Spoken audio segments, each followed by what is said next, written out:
오늘은 요한복음 8장 32절 진리가 너희를 자유롭게 할 것이다를 본문으로 말씀을 전하겠습니다. 이 말씀은 신약성서에서 가장 혁명적인 말씀이 아닐까 싶습니다. 그런 까닭에 이 말씀이 겨냥하는 대상은 대중이 아닙니다. 이 말씀은 소수의 진정한 혁명가가 이해하는 말씀입니다. 이 말씀은 한정적인 말씀입니다. 대중에게 이 말씀은 수수께끼나 다름없습니다. 대중은 팔에 박힌 진부한 말을 늘어놓곤 하지요. 그것은 가장 위험한 일입니다. 뻔한 말은 혁명을 완전히 약화시키기 때문입니다. 이 자리에서 이 말씀을 건네받은 한정된 무리는 어떤 사람들인가요? 위대한 정치적 혁명가들, 아니면 학술적인 혁명가들과 그 추종자들인가요? 민중에게 자유를 선사하는 영웅들인가요? 진보와 깨달음을 위해 싸우는 사람들인가요? 이 무리는 어디서 만날 수 있을까요? 이 말씀이 적용되는 무리는 어떤 모습일까요? 저마다 이미 다음과 같은 상황을 경험했을 것입니다. 어른이 된 사람들이 무리를 이루어 함께 있습니다. 대화 중에 문제 하나가 제기되는 바람에 다른 참석자들을 개인적으로 불편하게 하는데도 다들 그 주제를 피하지 않습니다. 대화는 불안하고 거짓으로 가득한 괴로운 토론이 되고 맙니다. 한 어린아이가 우연히 그 자리에 있게 되어 상황을 파악하지 못하다가 다른 모든 이들이 알면서도 소심하게 감추는 무언가를 알게 됩니다. 아이는 자기가 아는 것을 다른 이들이 모른다는 사실에 놀라 자기가 아는 것을 솔직하게 말합니다. 무리는 너무 놀라 경직되지요. 아이는 자기가 진실을 알고 있다는 사실에 놀라며 기뻐합니다. 돌이킬 수 없는 일이 일어난 것입니다. 불안하고 거짓으로 가득한 대화가 갑자기 중단됩니다. 거짓과 불안은 돌연 번쩍이는 빛을 만나 제 정체를 드러내고 이 빛 아래서 무력하게 죽는 수밖에 없습니다. 그 일어난 일은 어른들을 이상하게 여기는 아이의 모습으로 진실이 드러난 것에 지나지 않습니다. 자기 자신을 마주하여 그리고 서로를 마주하여 남을 속이려고 하는 어른들을 말씀이 웃음거리로 만든 것입니다. 여기서 일어난 일은 혁명적 사건입니다. 이 사건은 누구를 통해 일어났습니까? 웃는 아이, 아무것도 모르는 아이, 사태를 있는 그대로 말한 아이를 통해서 일어났습니다. 그 아이만이 자유로웠습니다. 또 하나의 비유가 있습니다. 영주의 궁정에는 그 관습과 거짓을 수호하는 기사들과 가수들과 시인들 외에 한 사람이 더 있었습니다. 궁정 사람들은 그의 옷차림을 보고 그가 그들의 일원이 아니라고 생각했습니다. 다들 그를 대수롭지 않은 사람으로 대했습니다. 그는 궁정에서 예외적인 모습이었습니다. 그러나 어느 궁정이든 이 예외가 필요했습니다. 그는 궁정에 속하지 않았지만 없어서는 안 될 존재였습니다. 그 사람은 다름 아닌 바보였습니다. 그는 모든 이에게 진리를 말하도록 허락받은 유일한 사람이었습니다. 누구나 그 진리를 귀담아 듣지 않으면 안 되었습니다. 그는 본래 대수롭지 않은 존재였지만 다들 그가 없는 걸 바라지는 않았습니다. 진리의 처지가 이와 똑같습니다. 그러나 그는 궁정에서 유일한 자유인이었습니다. 이제 세 번째 비유를 말씀드리겠습니다. 앞서 말한 비유들을 제대로 이해한 사람들이라면 세 번째 비유가 암시하는 바를 무가치하게 여기지 않을 것입니다. 제가 말하는 사람은 매맞고 가시에 찔리고 왕관이 씌워진 채 조롱을 받으며 재판관 앞에 서서 진리의 왕을 자처하는 분입니다. 빌라도가 그분에게 영리하면서도 대단히 세속적인 질문을 던집니다. 진리가 무엇이요? 이 물음은 자기를 일컬어 내가 곧 진리다 라고 말씀하시는 분에게 던진 질문입니다. 이제 그분은 자신이 진리이기에 빌라도의 물음에 침묵으로 이렇게 대답하십니다. 빌라도, 진리인 나의 앞에 선 당신은 누구인가? 여기서 일어난 사건은 진리가 십자가에 달렸고 십자가에 달린 진리를 통해 빌라도가 재판을 받는 것입니다. 당신이 진리에 관해 묻고 있는 것이 아니라 진리가 당신에 대해 묻고 있습니다. 우리가 기도를 드리는 왕, 곧 십자가에 달린 진리의 왕, 바로 이것이 우리가 바라보는 섬뜩한 그림입니다. 우리는 이 그림을 보면서 신약 성서에서 말하는 진리를 듣게 됩니다. 어린아이, 바보, 십자가에 달리신 분. 이는 특이하게도 사람들과 재판관들과 진리가 고르고 고른 이들입니다. 이제 우리는 진리가 너희를 자유롭게 할 것이다 라는 말씀을 들으면서 무엇을 생각해야 할지 좀 더 알게 됩니다. 진리는 인생의 낯선 것, 예외의 것입니다. 전혀 예기치 않은 일이 갑자기 우리 삶 속에 세차게 들이닥치는 것과 같습니다. 나팔 소리가 우리의 귀에 들릴 때 완전한 진리를 듣게 되는 것은 조금도 이례적인 일이 아닙니다. 하지만 과정상의 진리는 아직 참된 진리가 아닙니다. 참된 진리는 모든 공허한 진리와는 구별되는 것입니다. 참된 진리는 완전히 확정된 것을 원하고 그래서 뭔가가 이루어지기 때문입니다. 다시 말하면 참된 진리는 몸값을 치르고 인간을 구출하여 자유롭게 합니다. 참된 진리는 갑자기 인간의 눈을 열어줍니다. 참된 진리는 인간이 이제껏 거짓과 불확실성과 불안 속에서 살아왔음을 보게 합니다. 참된 진리는 인간에게 자유를 돌려줍니다. 인간이 전적으로 노예 상태와 거짓 속에 있으며 오로지 하나님으로부터 오는 진리만이 인간을 자유롭게 한다는 것이야말로 성서의 명백한 주장입니다. 지금 자유에 대해 말하기는 쉽습니다. 그러나 자유에 대해 성서처럼 말하기는 대단히 어렵습니다. 진리가 너희를 자유롭게 할 것이다. 이는 모든 시대에 맞는 말씀이 아닌 것만 같습니다. 요즘 우리를 자유롭게 하는 것은 우리의 행위, 우리의 힘, 우리의 용기, 우리의 인종, 우리의 도덕, 요컨대 우리, 바로 우리일 것입니다. 이것이 이치에도 맞고 대중적입니다. 그러나 이와 관련하여 진리라는 이 냉정한 단어는 어떤가요? 진리라는 단어는 대중성이 없습니다. 우리는 이 단어에 우리를 거스르는 뭔가가 있음을 느낍니다. 이 단어에는 뾰족한 끝이 있습니다. 오늘날 종교 문제, 정치 문제, 세계관 문제와 관련해 가장 탁월한 말을 하는 곳에서 던지는 물음, 과연 이것은 다 진실인가? 라는 물음만큼 인기 없는 것도 없을 것입니다. 사람들이 그런 물음에 귀를 기울이려 하지 않는 이유는 그것이 너무 비판적이고 파괴적이며 이해심이 없고 쌀쌀맞고 난폭한 질문처럼 생각되기 때문입니다. 우리는 진리 앞에서 두려워합니다. 그리고 그것은 엄밀히 말하자면 우리가 하나님 앞에서 품는 두려움입니다. 하나님은 진리이시므로 우리는 그분을 두려워합니다. 그분이 갑자기 우리를 진리의 빛 가운데 두시고 우리가 거짓 속에서 살아왔음을 폭로하실까봐 두려워합니다. 진리는 우리보다 우월하여서 지금이라도 우리를 파괴할 수 있는 능력입니다. 진리는 개념과 관념의 허공이 아니라 하나님의 검, 곧 파괴하고 밝게 하며 어둠 속으로 들이닥치는 위협적인 번개입니다. 진리는 하나님 자신이자 그분의 말씀입니다. 이 진리 앞에서 인간은 죽을 수밖에 없습니다. 인간은 영리하여 그것을 잘 아는 까닭에 거짓과 허위로 자신을 점점 더 두껍게 두릅니다. 인간은 진리를 보려고 하지 않습니다. 죽고 싶지 않기 때문입니다. 그래서 그는 더 세련되게, 더 심오하게, 더 주의 깊게 속이는 법을 배울 수밖에 없습니다. 실로 그는 거짓에 깊이 연루되는 수밖에 없습니다. 그래야 자기가 속이고 있다는 것도 더는 알지 못하고 자신의 거짓을 진리로 여길 수 있기 때문입니다. 인간은 이 지경이 되었습니다.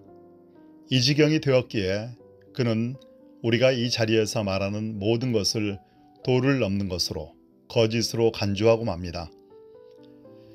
다들 인정하시겠지만 정치적인 거짓, 습관적인 거짓, 세계관의 거짓, 사회적 거짓, 이기적 거짓은 우리를 지배하는 파괴적 힘을 지니고 있습니다. 우리는 우리를 감싸고 있던 거짓의 노을과 덮개가 갑자기 떨어져 나가면 무슨 일이 일어날지 상상으로만 고민해서는 안 됩니다. 우리가 이제 진리 안에 온전히 드러나게 될 것입니다. 우리의 상태가 어느 깊이까지 노출될지는 알 수 없습니다. 우리가 아는 것은 한 가지뿐입니다. 이를테면 지금 살아가는 것과 같은 삶은 불가능하리라는 것입니다. 우리가 이제 살아가는 삶은 투명한 빛 속에서 살아가는 삶이 아니라 불투명한 어둠 속에서 영위하는 삶이기 때문입니다. 이 자리에서 우리에게 제시되는 과제는 최후 심판, 곧 종말을 떠올리는 것만큼이나 중요한 일입니다. 그런데도 우리는 우리의 주변과 우리 안에 수많은 거짓이 있을 뿐 아니라 우리 자신이 순 사기꾼이라는 주장에 반발합니다.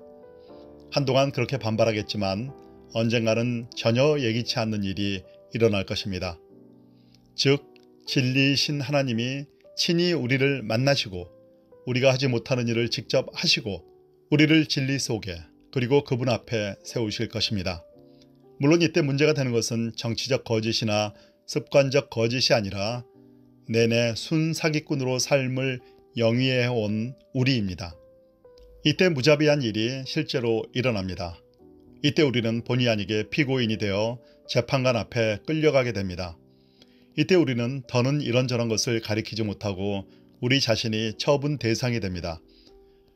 그리고 이제는 우리가 더는 통제할 수 없는 어떤 일이 벌어집니다. 진리가 나타나는 것입니다. 진리는 기이한 모습으로 우리와 마주합니다. 환히 빛나서 범접할 수 없는 영광과 빛을 발하며 감동을 주는 광채의 모습이 아니라 십자가에 달린 진리, 십자가에 달린 그리스도의 모습으로 우리와 똑바로 부딪힙니다. 진리는 우리에게 말을 건네며 이렇게 묻습니다. 누가 나, 곧 진리를 십자가에 못 박았는가? 그리고 같은 순간에 이렇게 대답합니다. 이쪽을 보아라. 내가 그랬구나. 너의 죄다. 너의 대죄다. 너를 다스리는 하나님의 진리를 내가 미워했구나. 내가 그 진리를 십자가에 못 박았구나. 그러고는 너 자신의 진리를 세웠구나. 너는 내가 진리를 알고 있다고, 진리를 소유하고 있다고, 진리로 사람들을 행복하게 해줄 수 있다고 생각하고 그렇게 하여 너를 하나님으로 만들었구나.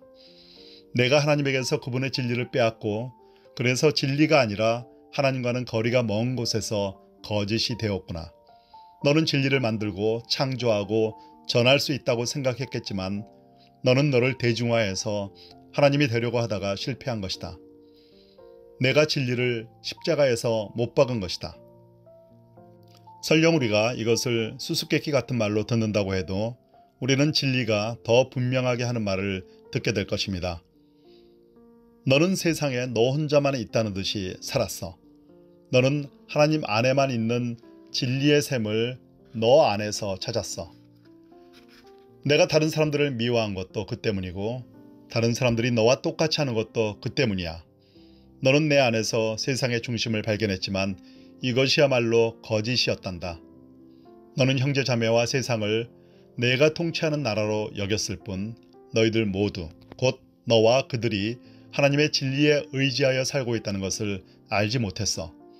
너는 하나님과 형제자매들로 이루어진 공동체를 뿌리치고 나가 혼자 살 수 있다고 생각했지. 너는 내 진리에 반대한다는 이유로 하나님과 형제자매들을 미워했어. 하지만 그것은 거짓에 지나지 않았어. 내가 완전히 거짓말쟁이였기 때문이지. 너의 독존의 욕망, 곧 너가 품은 증오는 거짓이야. 그것 때문에 너가 하나님의 진리를 십자가에 못 박은 거야. 너는 내가 떨어져 나간 진리를 미워하면서 자유인이 되었다고 생각하지만 너는 노예가 되었을 뿐이야. 내 증오의 노예, 내 허위의 노예가 된 것에 지나지 않아. 너에게는 진리와 자유에 이르는 길이 막혀 있어. 진리와 자유에 이르는 길은 십자가로, 죽음으로 이어지지. 이것이 진리가 우리에게 하는 말입니다. 진리가 우리와 우리의 거짓 진리에게 건네는 최후의 말은 죽음입니다. 우리에게 생생하게 말하는 이는 다름 아닌 십자가에 달린 진리이기 때문입니다. 오늘, 내일, 최후 심판의 날에 누가 이것을 믿을까요? 대단히 독특한 것이 명백해졌습니다. 이를테면 우리의 거짓은 하나님께 맞서는 거짓이란 것입니다. 우리의 거짓은 하나님의 현실과 하나님의 진리에 맞서고 그분의 공동체와 은총에 맞서고 그분의 사랑에 맞서는 거짓입니다. 우리의 거짓은 하나님의 사랑을 미워합니다. 하나님의 사랑이 필요 없다고 생각하기 때문입니다. 우리가 소유한 거짓의 본질은 증오입니다. 하나님의 진리의 본질이 은총, 곧 사랑이기 때문입니다. 이로써 진리와 거짓은 우리의 말인 것만이 아니라 우리의 행위이기도 하다는 사실이 분명해집니다. 우리는 처음부터 끝까지 이 두 가지 안에서 살아갑니다. 거짓 안에서 사는 자는 곧 증오 속에서 사는 자입니다. 그는 자기 자신에게 매어 사는 자, 사슬에 매인 자입니다. 그는 자기 자신의 노예입니다. 그러나 이 깨달음은 하나님의 진리를 아는 첫 번째 깨달음, 하나님만이 주시는 깨달음입니다. 자기가 거짓과 불안과 증오의 노예임을 깨닫는 사람은 이미 하나님께서 진리 안에 두신 사람입니다. 그는 자신의 모든 거짓 자유가 예 속에 지나지 않으며 자신의 모든 거짓 진리가 허위였음을 알아차립니다. 들을 귀가 있는 자는 이루 다 말할 수 없는 탄식을 바라게 마련입니다. 주님, 나를 나 자신에게서 풀어주셔서 내가 감금 상태에서 벗어나 밖을 보게 하소서. 이제 진리가 너희를 자유롭게 할 것이다 라는 말씀이 우리를 다시 맞이합니다. 우리의 행위, 우리의 용기, 우리의 힘, 우리 민족, 우리의 진리가 아니라 오직 하나님의 진리가 우리를 자유롭게 합니다. 어째서 그럴까요? 자유롭게 된다는 것은 이 세상에서 크게 되는 것, 형제 자매에 맞서 자유롭게 되는 것, 하나님에게 맞서 자유롭게 되는 것을 의미하지 않기 때문입니다.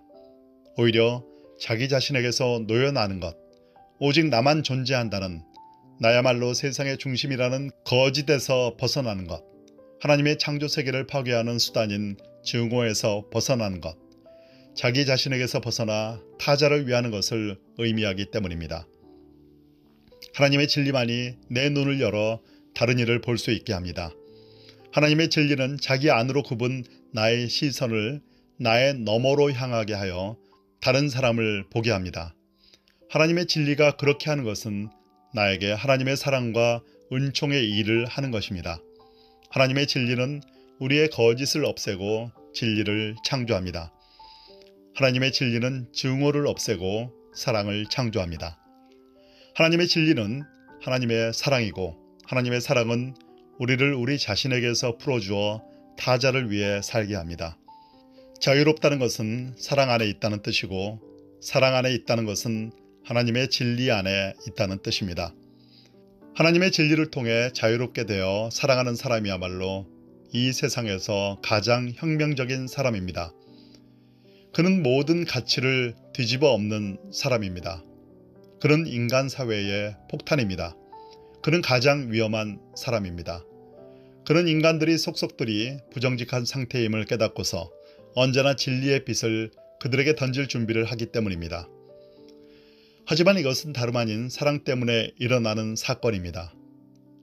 하지만 그들이 세상에 가져오는 혼란은 세상 사람들의 증오를 유발합니다. 그런 까닭에 진리와 사랑의 기사는 사람들이 숭배하고 존경하는 무적의 영웅이 아니라 사람들에게 버림받는 자, 사람들에게 외면당하는 자, 사람들에게 법률의 보호 밖으로 추방당하는 자, 사람들에게 죽임당하는 자입니다. 이 세상에서 하나님의 진리가 걸었던 길은 십자가로 이어집니다.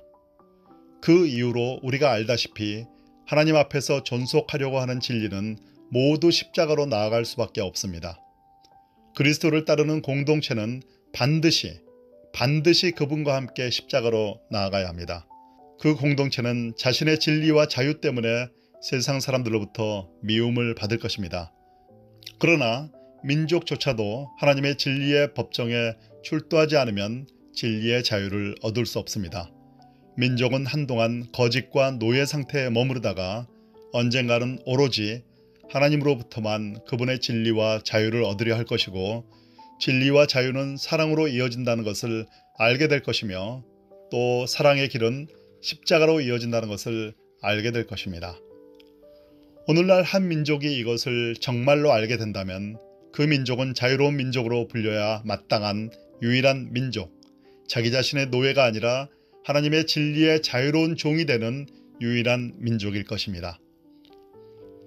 개인으로서든 전체로서든 우리는 예외 없이 우리가 차고 있는 쇠고랑에 견디기 힘든 무게를 느낍니다. 하나님, 우리가 아우성치오니 자유를 주시옵소서. 오 하나님, 우리를 지켜주셔서 우리가 거짓 자유를 꿈꾸지 않게 하시고 거짓 속에 머무르지도 않게 하소서. 우리에게 자유를 주셔서 은총을 향해 당신에게로 우리를 던지게 하소서. 주님, 예수 그리스도이신 당신의 진리로 우리를 자유롭게 하소서. 주님, 우리가 당신의 진리를 기다립니다.